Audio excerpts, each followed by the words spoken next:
All right, in this video, we're going to review how to write an equation from a graph. Now remember, this is more than just writing your factors. You also have to solve for your a value when you have that 1 point. Okay, so step 1 is to identify your zeros, which one zero is 1 and the other one is 5. So I'm going to say y equals a, because we have to solve for a, x, remember it's opposite, x minus 1, and then x minus, that is 5. Now, it touches at both of these zeros, so they get an exponent of 2. Okay? That's the first step. Second step is we have to use a point that we see, and this one gave us one, and we have to solve for a. So this point right here, no, go back. Oh, goodness. All right, here we go. So that point right there is 0, 30. Okay, and remember 0 is my x and 30 is my y. So let's plug it in. So I've got 30 equals a times 0 minus 1 squared times 0 minus 5 squared. So then all you're going to do is simplify. Okay, you can actually type that whole thing into Desmos if you wanted to. Let me show you how to do that. Okay, let me show you how to do that. So 0 minus 1. So if you type it in, you can say 0 minus 1 squared and then 0 minus 5 squared. And see how it gives me the 25? Okay, so you can type that in. So now I know that this equals 25. So now I have 30 equals a times 25. You're going to have to divide by the 25. Reduce that 30 over 25. That reduces down to 6 over 5, and that's my a value. So your answer is y equals 6 over 5 times x minus 1 squared times x minus 5 squared. Okay? All right, let's do another one.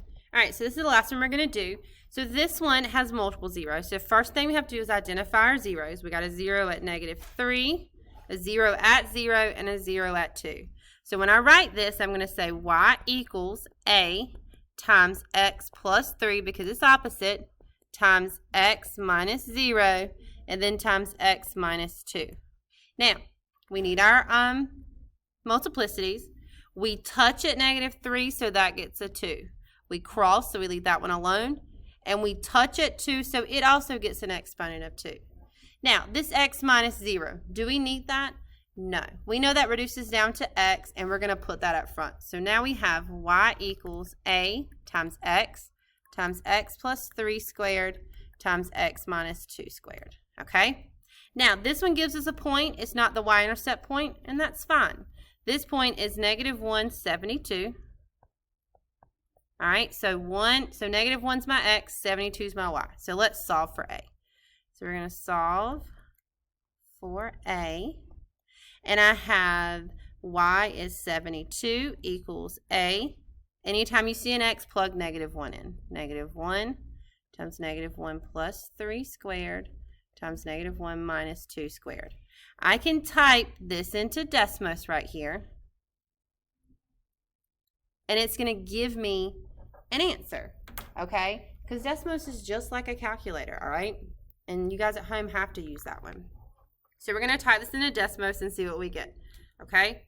So when I type this in, I'm going to type it just like I wrote it, -1, and then I keep forgetting that first parentheses.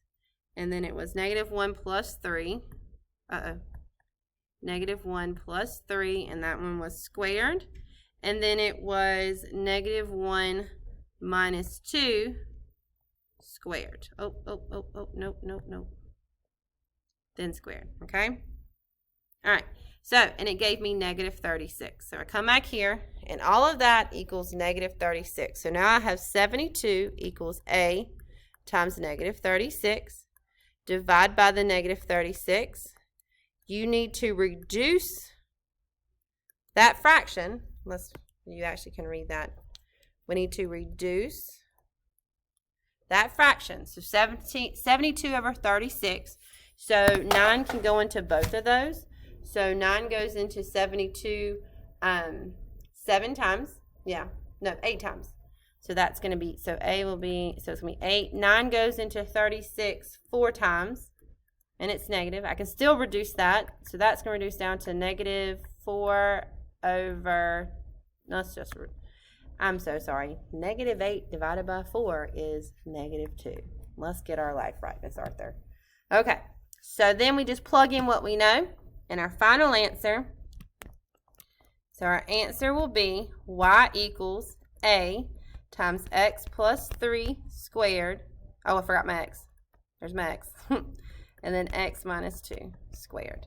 And that would be your answer. Okay, so I hope this helped refresh your memory on this one. All right, guys?